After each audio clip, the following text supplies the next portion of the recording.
are Barry and Beth Smith, and we started this channel to help you.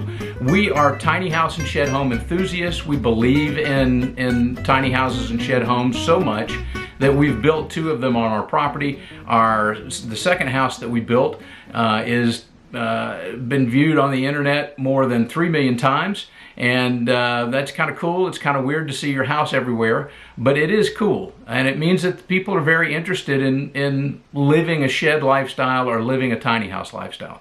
So our channel is going to be a resource for you if you are interested in tiny houses, if you're interested in shed homes. Like our channel, subscribe to our channel, like this video, ring that bell, do whatever you have to do on your YouTube to get notifications of when we have a new video up, and that way you're never left out. Now, let's go to today's episode. Today we're going to talk about the 10 things that we hate about rural living.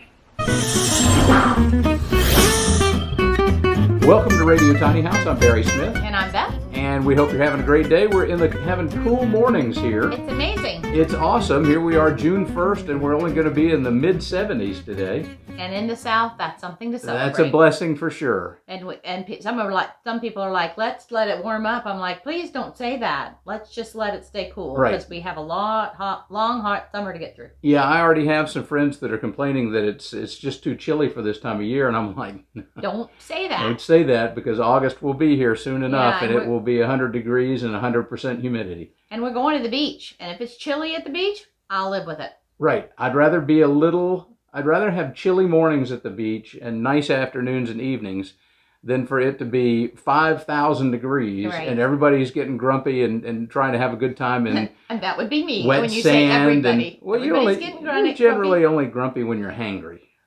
No. We have the 5 degrees of comfort that we Oh, always talk true. about that I also have. That's true. Beth does have 5 degrees of Too comfort, hot. I can't which would be a stand great book. There's got to be other people out there that are like that. We could do case studies on all of them. Can't be too cold, can't be too hot. You know, I try not to be high maintenance, but this is one thing where I have to draw the line. That's exactly right. That's why we don't live in Norway.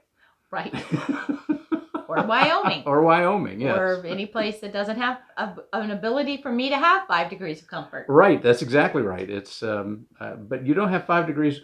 Well, you have 5 degrees of comfort here because we air condition and heat. Yes. But I mean, what were you like when you were a kid? Because when we were kids, we had one of those giant. I laid in front of the fan and made fan noises. Oh, we had one of those giant universe sucking in attic fans. Yeah, we didn't have one of those. That I just laid the fan when it's hot, in front of the fan when it's hot. So today we're going to talk about the 10 things that we, just like that, right in there. 10 things we hate about rural living. Yes. And hate's kind of a strong word.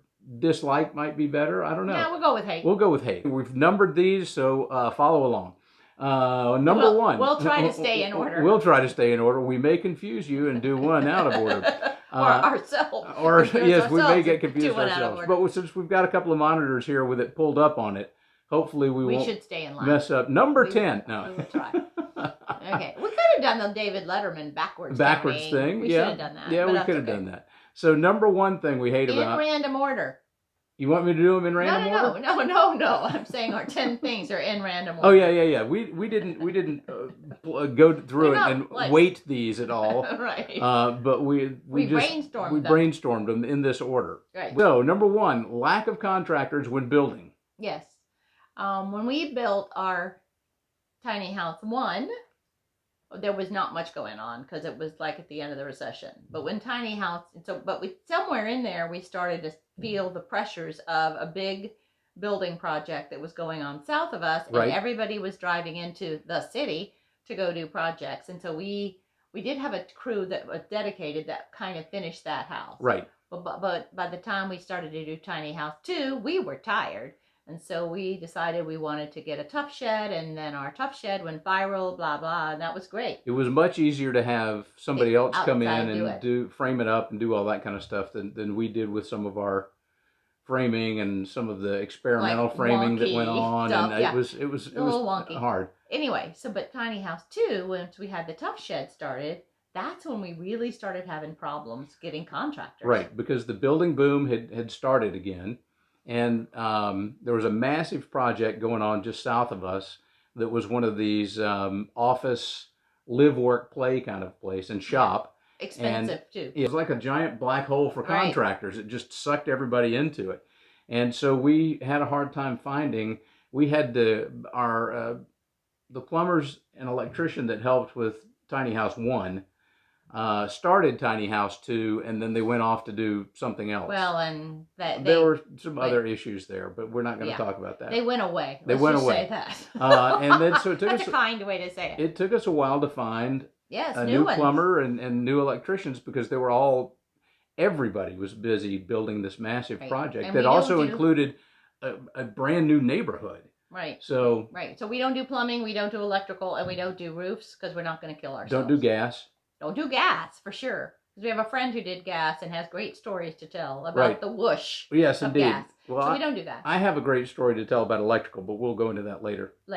It was shocking. It was shocking. It was good. All right. Just for instance, we try to get drywall, and the guy's like, I don't really want to do it, but if I do it, it's going to be minimum $5,000. We're like, it's only 700 square feet. Right. 768 square feet. And so, that's just one example of what. So we finally found somebody who did it for like $1,500. Right, which was probably what the real value of the project was. But somebody was, they weren't interested because it was a small project. Right. And now we have, and just south of us again, we have builders that are not building a house unless it's $500 a square foot. You betcha. So that happens. It happens. So especially when things like COVID drive the building boom crazy. Yes. Which we still can't understand quite, but that's okay. Number 2 thing we hate about living rurally is access to the grid. Like there's a lady that I was trying to help who lives in the county south of us, and she was having a terrible time getting access to the grid because her power company, and there are, you might have a big power company in your area, you might have several rural, what do they call those? EMCs, yeah. So her local EMC was going to charge her $3,500 to take power to her house, and then like a $3,500 hookup fee. So just to get access to power to plug in something was going to be $7,000. And sadly, she had to have that because they wouldn't let her live with solar. Right. So some of those can be challenging. So if you're looking at a rural area, you need to make sure you understand how much it's going to cost to get electric to your property, and or if you have to have it. Right? Or right, because if you have a driveway that's a mile long, right, and there's no access to power, it's going to cost you some money to get power to your house. Right, and then some codes require that you actually have power to live in your house. So just make sure you do your research about access to the grid. But that is one of the things that's a real problem. For us, it wasn't too much of one, but I see people every day that are struggling with, how do I plug in my, plug in my house? Yes. Now, so I'm going to give, and I just thought of this, a 2A to that. Okay. To 2. So maybe this is a bonus. It's less about access to the grid, and it's more about controlling the grid. Because you brought up a good point, that just south of us, they wouldn't allow a woman to have solar power as her main power source. I don't know why, because solar power, everybody's pushing solar power right now. Well, there was this big story in Florida, just to divert a little bit, about some woman who had disconnected herself from power in the subdivision, and they condemned her home because she didn't have access to power. So, you just kind of have to be careful. It's a little crazy out there. Now, it's funny, in building code in Georgia, unless it's changed, but when we were building our house, we had to have a source of heat. Yes. And we had to have a floor of some type. It could be concrete, it could be wood, it could be dirt. There are no restrictions. There were no restrictions. I can't talk restrictions about having a dirt floor in Georgia. Yeah, our inspector actually joked about that to us because I was so anal about making sure everything met inspection. And he said, Beth, if everybody worked like this, my life would be easy. But then he made the joke about, well, you're doing all this, but you could have a dirt floor. Right. So I don't know if that's still true. That was several years ago. But yeah, that was before they updated the codes here. But so the frustrating part about rural living also is that there are sometimes rules you just have to follow. Yeah. And I'm not a really hard advocate of this, but I think if you own your own property and you live rurally enough, if you want to have solar power or wind power on your property, or if you've got a stream that runs through your property and you want to do hydropower, you should have the right to do that. You know, where we live, which is, you know, we live on acreage, I agree. I think we should be able to do more of what we want, except when it impinges our neighbors. But that's another whole conversation. People are like, I should be able to build anything I want on my house. But yes, I don't want a chicken processing plant right beside me. Right. I don't want a junkyard full of mice and rats. We're already dealing with a mouse problem in our barn. I sure don't want... Thanks to the chickens. Thanks to the chickens. And we do have a mouse or cat that we're going to probably employ.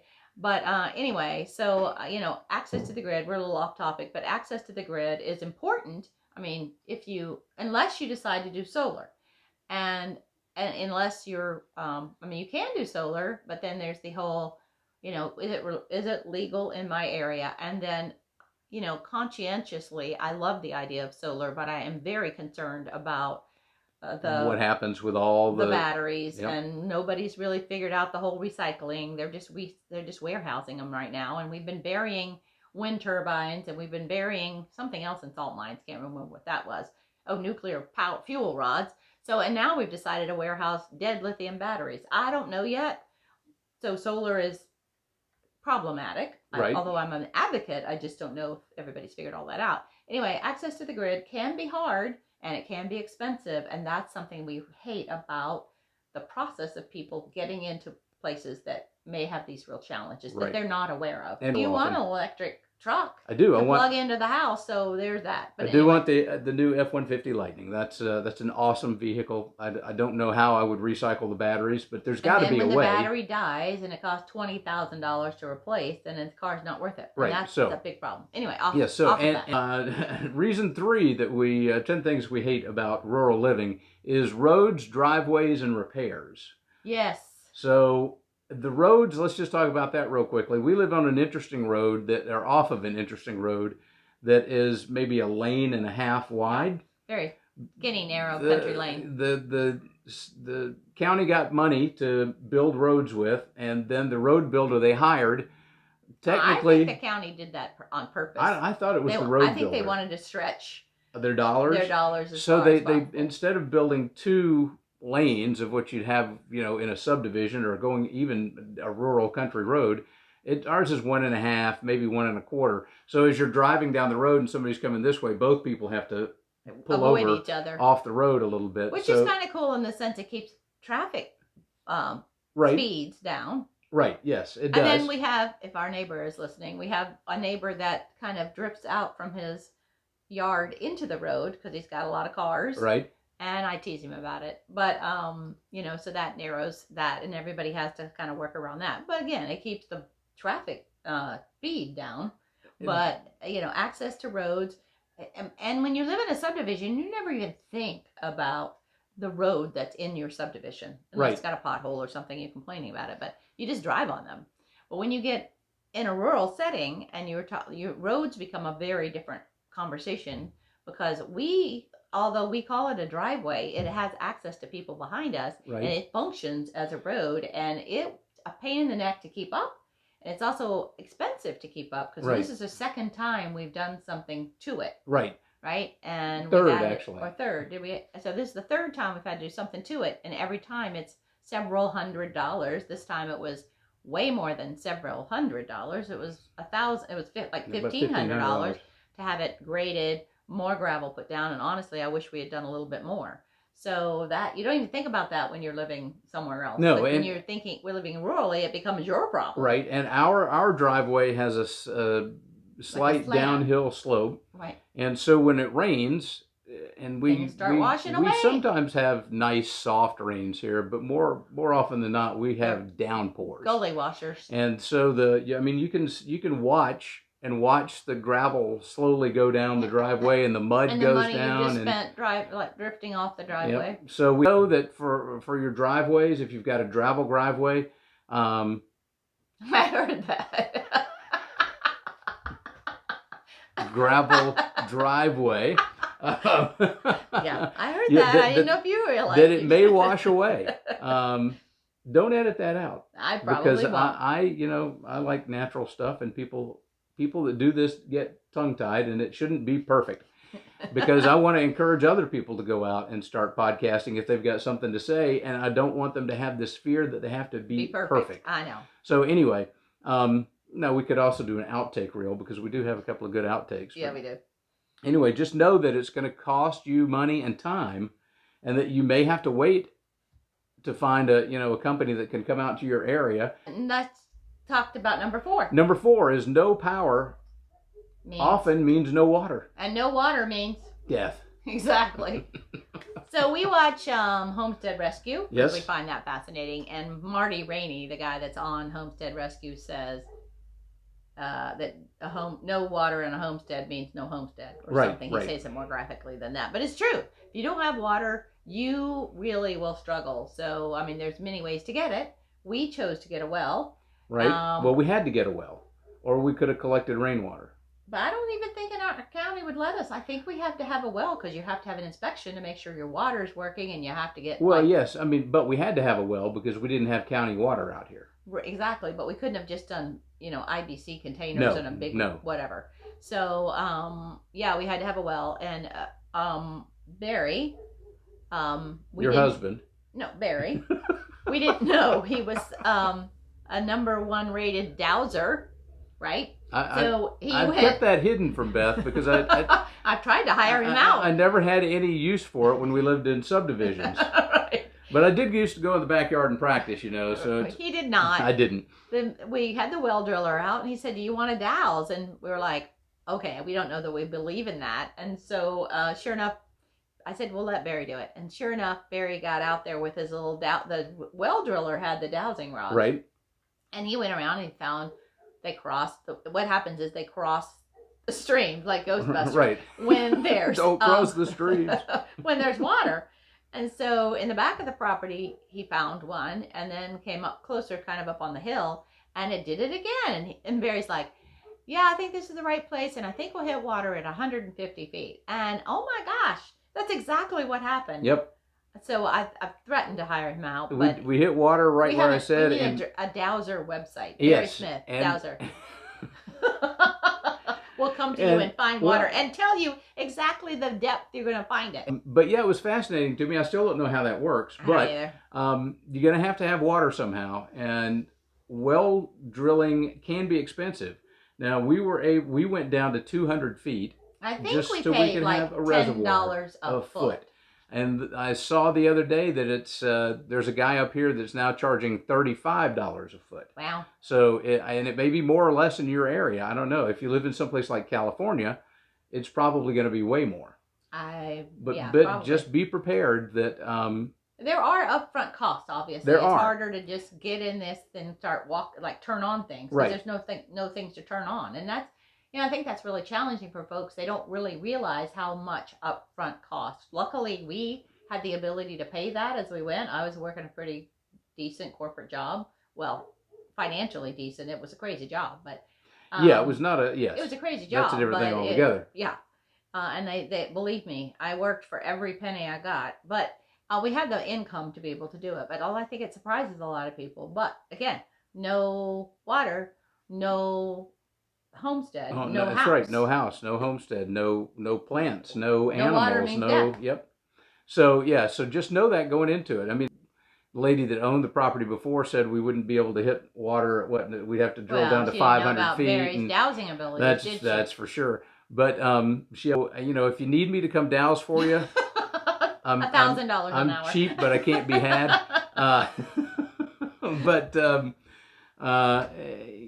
It's water's the most important thing on your property. Yeah. For so many reasons. So many reasons. You have to have decent water. Yes. So going on number 5. Number 5. Well, now this is more tiny, small shed house living than rural, but it kind of goes along with what we do. Yeah, it kind of goes along with what we do is reduced privacy. So we've got 2 houses on our property. And they're small houses. Right. One's a shed home. Our daughter lives in one, and we live in the other one. Right. One is a tiny house, and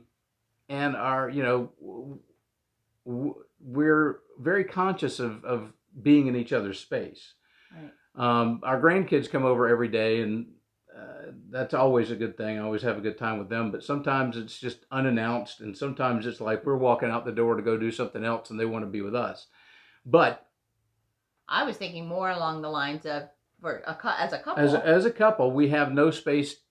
Well, we do, but a lot of times you have no space to get away from each other. And I know that there are times that I frustrate Beth, and I know that there are times that she frustrates me, where we just want to go, you know what, I'm going somewhere else. Now we've got the shoffice right up and here. I mean, honestly, for us, that was important. We got this building because I was working corporate, and we were in the middle of building a house, and I had to be able to work. Right. And then we decided to keep it but it was probably way bigger than we needed for my office, but we were storing some stuff in it and whatever and transitioning. So we were going to send it back, and then we were just renting it. Then we're like, well, this is a pretty good thing to have. So we kept it, and honestly, we have some stuff in it, Christmas stuff and whatever. We're trying to get it finished so we can take some after pictures of our shoffice. Right. This is a project that's endless because we're busy doing lots of things. But anyway, so yeah, when Barry gets tired of all the noise and all of the stuff going on in the tiny house, he comes up here. I'm starting to do that now too, because we now have more. He's in the back under the loft, and I'm in the front now, basically. But of course, if we're trying to get away from each other, we're not both coming up at the same time. No. One of us is going to be up and one down. But you know, we've had homeschooling, we've had COVID, we've had lots of things happening in a very tight space. So having a way to relieve some of that. Now, if it's, you can always go outside. Right. If it gets hot and cold and rainy and you don't want to go outside all the time. 5 degrees of comfort. 5 degrees of comfort. And I'm not standing outside in the rain because I'm mad at you. So it's nice to have an extra space. So if you can, and you decide to live rurally and tiny, I cannot recommend enough that you have like a she shed or a he shed or a workshop or something else that's small and inexpensive. It's not going to cost you the same per square foot as a house. A grain bin barn with a TV in it. Go something. Have some way to get away from each other. Right. I think, if you can. Yes, I think that's an important thing. Yep. Especially this past year when everybody was. Most households had everybody living up on top of each other. Yeah. So anyway, there can be reduced privacy. No. Well, there will be reduced privacy if you're living in a tiny house. Or even if you're living in a rural property that has a big giant farmhouse, there can be lack of privacy if everybody's always in the house. So just be prepared for that, because you don't want to ruin your relationship. Number 6, lack of access to goods and services. Yeah. We know that we had, until recently, we had one grocery store, and we still do in our town. Walmart, right? Which is, Walmart's Walmart, but there are things that we want that they don't have. And we moved from a place where there was everything. So you go to a different grocery store if you like it. Now, near us, about 15 miles away, 12 miles away, whatever it is, there's a whole new, it's exploded. And there's a whole new town, section of town that has every chain you could imagine. And so if we need anything that our little town can't offer, we pop down there. Right. And honestly, it's on our way to the city, so it's easy to pop through. So we do use that. But if you're thinking about living rurally, you have to be really aware. You can't go to, like for us, we have a few restaurants near us, or chains, the other one. So there's restaurants are limited. You're, things to stimulate you and things to go do, and those things are farther away and less plentiful. A theater, Starbucks, Dunkin' Donuts, any place you might go and we entertain ourselves by eating out and going to things. Often we do, right? yes. That's why restaurants are so popular. It's entertainment, not just eating. Right. So, if you get a little bored with what you got in your little town. And here we're honestly, we could drive to Atlanta and be there in an hour and a half. Well, if Atlanta traffic, maybe 3 hours. Yeah. No, but if you get to real, different kinds of things, we can do that in less than an hour. Yeah, oh yeah. But you can't do that if you live in way away. Way away in the middle of one of my favorite places in the country is DuBois, Wyoming. But to get to Walmart, you have to drive 70 miles to the closest Walmart. Like that. But there are many people that live tiny that are comfortable doing that. That's exactly right. But remember, if you're thinking about it, you're not going to have the same the things. same things. Right. Now, if you get Amazon Prime, we are Amazon Prime folks, and it's easy trick, by the way, to just hit the button and things keep appearing. And if you're living tiny, then you have that problem. Like, oh, it's the magic button. It's the magic button. Oh yes, hit buy now. But we also have friends that live in Hawaii, and they were telling us about, they've got one. They live in Kona. Yeah, right? they have 2 Walmarts. Right. One on one side of the island and one on the other. But if you're out of toilet paper at Walmart, you have to wait for a boat to show up. Right. So Hawaii has, they're only supplied by plane or boat. Right. So if you're out of it, you're out of it. Whether it's toilet paper or ketchup or cake mix. Poi. Well, I guess you could make your own poi. Cake mix. Cake mix. Yeah, whatever. Then you're out of it. You're out of it. So, that applies to lots of places between where we are and Hawaii. But right. If you're out of it, you're out of it. So number 7 things that we hate about rural living: hidden crime. Right. So you move to rural living, you move to rural setting, and you think there's not going to be any crime. And then you find out there is crime. Now, sometimes it's funny crime. A friend of mine was reading our local newspaper crime beat, and we were just laughing over the crazy things. And almost at the end of every one of these reports, we were like, somebody got mad at somebody or whatever. And at the bottom it says the person was arrested. Right. That's how they resolved it. The person was arrested. But then there's also, you feel really safe because you're in a rural setting, but then that you hear from around the corner, there was a meth lab, there's somebody growing marijuana. Don't get me wrong, if you want to grow marijuana, that's fine, but if it's illegal, that's a problem. There's a lot of stolen tools in our area. Right. Breaking into barns. You move to some place, you don't really think about crime because you think you're moving rurally. And sadly, there's crime everywhere. Right. And it's, we had somebody now here's a rural term for you.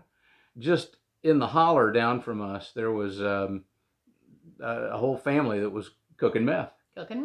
And so, that's, in rural areas, that's kind of the drug of choice because it is sad, but it's less expensive than many other drugs, and terrible for people. But people here have, there are crimes where they break into your house and they're taking pills, but that happens in urban and suburban areas as well. But that's also big from our sheriff here. That's a big thing, is that the prescription pills being stolen. Yep, I didn't know that. All right, so then number 8. Yeah, just to be clear, it's prescription pain medication, because nobody's going to take your antibiotics. Yeah, right. That's crazy. Better lock up my antibiotics. That's right. Yeah, you got to keep that penicillin safe. So there may come a time when that happens. Who knows? Number 8, income can be hindered. It can be. It's hard to work rurally and make the kind of money that you need. So you're walking away from a lot of the reasons that people go tiny or live in a shed home is financial, right? There's other reasons like we talked about, but that could be a big driver is finance, right? But you're potentially walking away from significant income, right, to go live in a place with less overhead, but they can kind of, you just kind of have to keep the balance right. Right. Now, clearly, if you're working from home, right, like I was, and I was able to keep my income up in that corporate job, then that made it easier for us to make the transition. Now, I have walked away from corporate, and I do some freelancing, but on my terms, and I will never do corporate again. I got out of healthcare years ago, and I would never go back to it. No, and I do some freelancing, and that's great. I come and go as I wish, but to do that as a full-time corporate type VP of whatever, no, not doing that anymore. The result of COVID is that more and more companies allowed their employees to work from home. So if you work for somebody like that will allow you to still work from home and you want to live rurally, then you've got a better chance of maintaining your income than you would if you were commuting somewhere. Right. And we're seeing that over and over again. But here's the tricky part about that is it's harder then potentially to replace that if something changes, like when I got downsized. Right. So anyway, your opportunity to continue earning at the same rate that you've been used to when you've been living in suburbia can be very limited. Can be. Good job. Thank you. All right. Limited access to healthcare is number 9. Number 9. Yeah. So we have, well, since we both were in healthcare, you have to understand that we're pretty picky about what kind of doctors have anything to do with us. Right. Right. And Barry came from a healthcare family. His dad was a doctor in a, well-known position. So yes, we're really picky about who will give us healthcare. So we have a small hospital in our town that's closed and opened and closed and opened. Struggled a little bit. Right. There's another neighboring town that has a pretty good reputation. So we do have, like, I went to the urgent care, broke my toe, I'm in a boot. It's kind of crazy. So we went there, no problem. So we do have access to like urgent care, right, and things like that. But for specialists, we commute into the big academic medical center where we feel comfortable needing, if we need specialist care. Right. If we need anything more than primary care, kind of urgent care, we commute. And it's a pain in the neck. I usually take a 7 a.m. appointment, which means we get up and leave at like 5 o'clock or something by the time we're getting up and getting out, because I don't want to run into, the traffic, 2-hour commute of the traffic. So, and that's often an easy commute time to get, a 7 a.m. right. appointment. And then I look at him and go, why are we doing this? But anyway, so it is, you do know that if you have specialist needs, then commuting into a big academic medical center or a big hospital where you feel comfortable with their care might be more a pain in the neck, right? Because you don't have those. And as a former physician recruiter, you mentioned that. I know that the physician stars, right, are usually attracted to academic medical centers. Or to higher pay that they get in a city as opposed to a rural not always setting. higher pay, but yes, depending on what their specialty is. But yes, because particularly now, as younger physicians are raised and are trained in cities, right? They're used to eating out and right, dining and whatever, so they are not really attracted to doing rural health. Some are, thank goodness, but many of them are not. So, if you need something like that, know that you're going to have to commute. Right. Yeah, and it's I'm pretty picky from a healthcare standpoint, and our little hospital here is good if you have a minor emergency, something that's slightly above what urgent care won't handle, but not major trauma. Because if it's major trauma, well, the ambulance isn't going to take you there. But if your family member drives you there, they're just going to package you up and send you to somewhere else. Another good example is from Du Bois, Wyoming. So we had one of the times we were out at this wonderful guest ranch out there, we had to. Well, they have a clinic there, but it's only staffed by nurses. I think it was by a PA. It was a PA two or three times a week, but the doctor's only out there like 1 or 2 times a week. And again, that may have changed by now. But our eldest granddaughter, when we went out there, we took her out there when she was 4, and she was just acting like a monster, and that was just not her personality. And so we had to drive 70 miles into Lander to go find the pediatrician. Right. Because there wasn't one in Du Bois. So right. So that can be challenging. It can be. So but there again, that's just limited access to healthcare in a lot of rural settings. So you have to know that. So number 10. Number 10. The bane of my existence. Ah, yes, especially when you're a YouTuber. Yep, lack of adequate internet. Yes. It's driving us crazy. Terrible. It's still driving us crazy. Yeah, it drives us crazy. So this is on that list of things that I was talking about earlier that you should look into when you're looking at rural living. Let me give you an example of what we did. Okay. We went, look at all those cells we get. This is a great piece of property. Let's buy it. Right. Whoops. I had since we did not know the next part of that story. Right. Since the time that fast internet came out. Now, I'm not going to I can't tell you how old Beth is because she won't let me, but she's older than 24. She's 35. What's that got to do with the internet? I'm telling you, I'm dating us. So when we first had internet, we had a dial-up modem. And yeah, I mean, it was, we've always been early adopters. Yeah. So the minute something came out, we would get it. Right. And when the minute the next thing came out, we would get it. But there are a lot of people out there, young people, that may not know what a dial-up modem is. People of our age will go, "Oh man, I remember those things." But the last 3 moves we had made, we had fast internet in Louisiana. We had really fast. We had screaming internet in Tacoma, Washington, and then we moved back to the Atlanta area, and we had 50 megs per second, which was pretty good speed. And I didn't think then we didn't even really need that much streaming because people weren't doing their level Right. of streaming. So that was so I just thought that was what internet was. Right. So we move up here, and I didn't give any second thought to the fact that I knew there was internet here, and I thought, well, it'll be just like what we have at home. And we had heard a few complaints about our internet provider, but I was like, oh, people complain about stuff. Yep. Yeah. And so we moved up here, and when we moved up here, we had 3 megs per second. I don't even know what our upload speed was, I don't but 3 either. megs was our download speed. And it's hard to do anything at 3 megs per second. It's You can so get email. slow. You can get email, but if you stream anything, then you have tons of buffering and lag, and it's just terrible. And so over time, they've bumped that up. We now get up to 50 download, which is great. And every time we hear that there might be something new coming, we're the first ones on the phone begging, can we Yes. get it? Can we get this? Can we get this? Yep. Yeah, they probably Now- hate us by now. But our upload speeds are still abysmal. They're 1 or less. Sometimes they're as high as 1.8.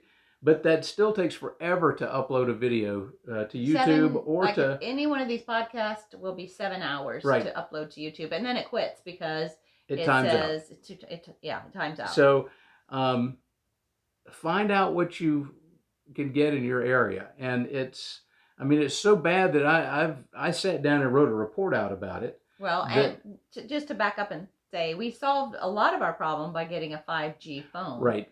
But we don't yet have as much 5G Well, access as we'd like to. Right. And now T-Mobile is coming up with something. Right. We're excited to see about that. So we're always looking and questing for how can we get better internet service? Because if you're a YouTuber, if you post on Instagram, if you want to have a Facebook group, that Facebook actually works pretty well. It does. But we are really challenged with our internet here. And if we had known better and had been aware had of we some not taken our tips phones and just said, oh, we've got good cell service here. Yeah. All right. So But that was an important, in many ways, that's more important than internet, because you have it depends on what you want to do. It depends on what you want to do. Well, and now we've got grandkids who want to stream and game, and it's just a totally different world as far as internet. So and right now, there's no real single solution that's any good. We've tried. Our internet was so bad that I said, forget this. We're going to go with satellite. It was terrible. So I begged Barry, for our listeners, to come up with some strategies that we've applied and tried and whatever. And he's written a report. Yeah, I have. I've written a report that looks at everything from your local ISP to satellite, service provider. Yeah, internet service provider, to satellite internet, to 5G, to the little 5G antennas that you can get that you can hook up to a 5G router, to new satellite, not like the big huge things you've got, but Starlink. Right. And to me, and I'm not, you can't invest in Starlink or Tesla yet, which is sad because I would have done that a long time ago. But I think Starlink and that type of thing is the way to go. Right. Eventually. So clearly we haven't solved it, but we kind of wanted to share with you some of the strategies that we've used. Now, if you're not a YouTuber, right, or you don't have to upload stuff, you might be able to be fine with what you have. But knowing what you want to do, especially if you're working from home and you have a database you have to run, you have to have certain speeds. Right. Like there was a time when I thought I might teach English to Chinese children. Right? VIP Kids is one of the big companies that hires. And they do a really extensive test of your internet, and we wouldn't pass. Right. We couldn't pass. So if you're thinking you might want to do that, you really need to be aware of some of the strategies that you can apply to make your internet work from home. So you can work from home, so you can do videos, streaming. If you got kids who love gaming, all those kind of things. So that's what Barry's including in this report. Right. And how to get better, to start off better than we did. If you'd like a copy of that report, send me an email at radiotinyhouse@gmail.com, and we'll get that out to you. It's free. There's no charge to it yet. I might charge for it later. If you would like that, just let us know. You can even let us know if you're a group member of Tiny Houses Shed Homes on Facebook, then you can let us know there also that you'd like that, because we'll be airing this in that group too. Yeah. So here's the thing. I think that's much it for today, but I do want to say, you know, we would love if you comment. If you have other ideas, please comment in the bottom. I manage the YouTube usually, and Barry manages the audio podcast because that's what we do. We'd love to have you subscribe. Hit the bell for notifications. And we are dedicated to helping you live the tiny house, shed home, yurt home, whatever it is you want to live, lifestyle that you want to have. Right. So we're going to be here to help you do that. That's what our channel's basically about. You said the other day, we didn't do this, pandemic shortages, weird pandemic shortages. Yeah, you said that was great. That. So here's the weird pandemic shortage for this week. I just read about this yesterday, and it's kind of appropriate because of what just happened with Colonial Pipeline just a couple of weeks ago. Is gasoline shortages are still happening around our country. But interestingly enough, it's not because of Colonial Pipeline. It's because there's not enough drivers. There aren't enough fuel truck drivers to go out and deliver to all the gas stations that where need did to be they go? serviced. Well, they didn't have a job during COVID, so many of them left, and they may still be at home, or they may have gotten other driving jobs. Interesting. But there's just a shortage of well, my truck theory drivers. is once the whole unemployment thing gets back to normal, then people will start going back to work, Right. and then we will start seeing the goods and services that Right. we were used to having. that we're used to having, yes, and gas won't be. I mean, I know summertime it always goes up around Memorial Days and holidays, but I mean, yesterday we spent $3 a gallon for gas, and I hadn't spent that in a long time for it. Yeah, So lots of stuff. So anyway, that was the weird pandemic shortage of the week. Next week we'll have another one. We're going to build it into the thing. We may do that before we do the 10 things. By the way, next week we're talking about 10 things we love about rural living. Right. And if you really want an insight into what rural living can be like and be good, then you're going to enjoy that one, I think. Right. But we wanted to talk about, you know, the things we hate about it too. Well, there are some things that you have to look at. Not I mean, perfect. it's not perfect. So it's not... we can be Instagrammers and promise you that everything is perfect. Sadly, that's why I'm not terribly engaged on Instagram, because it's all about perfect pictures, in my mind. There's probably other people that look at it. But anyway, we just want you to have both sides of this story. I do Instagram. I have a cigar channel, and I just post, like, cigar pictures and cigars in front of my new lawnmower. No judgment because he smokes cigars, please. Oh, I don't smoke a lot. I mean, you know, I smoke occasionally. I like to smoke when I'm cutting the grass, because it's just, I love the implements. So anyway, that's it for today. Find us at radiotinyhouse.com. You can find the podcast, Radio Tiny House, at your favorite podcast platform.